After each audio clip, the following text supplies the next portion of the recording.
The existence of supernatural entities in Indonesian culture is not merely a manifestation of a fear of the dark, but rather a sociological artifact that stores collective memories of trauma, injustice, and gender marginalization.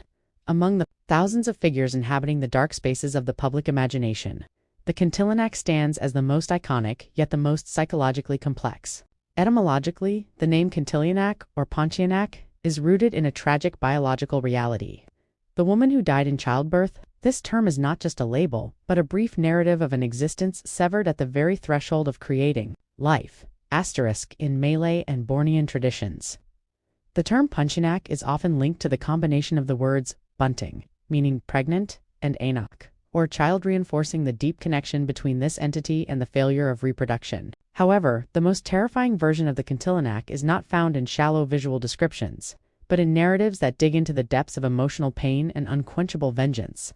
From the perspective of a folklore researcher, the is the personification of the wounded mother, an archetype that crosses the geographical boundaries of the archipelago. This figure manifests as a reminder of high maternal mortality rates, sexual violence, and the historical lack of social protection for women. The narrative power of the Kuntilanak lies in her ability to trigger cognitive dissonance. She is a fusion of alluring beauty and disgusting decay, of mournful sobs and hysterical, triumphant laughter. One of the variants considered most horrifying is the Red Kuntilanak. While the White Kuntilanak is often portrayed as a mischievous or merely annoying spirit, the Red Kuntilanak is the manifestation of pure, distilled rage. The red color of her clothing is not merely a supernatural aesthetic choice, but a representation of blood spilled due to an unnatural death and a burning vendetta against the perpetrators of violence who took her life. Her presence is often associated with locations that have served as silent witnesses to bloody tragedies, where the atmosphere feels surum, murum, and psychologically oppressive.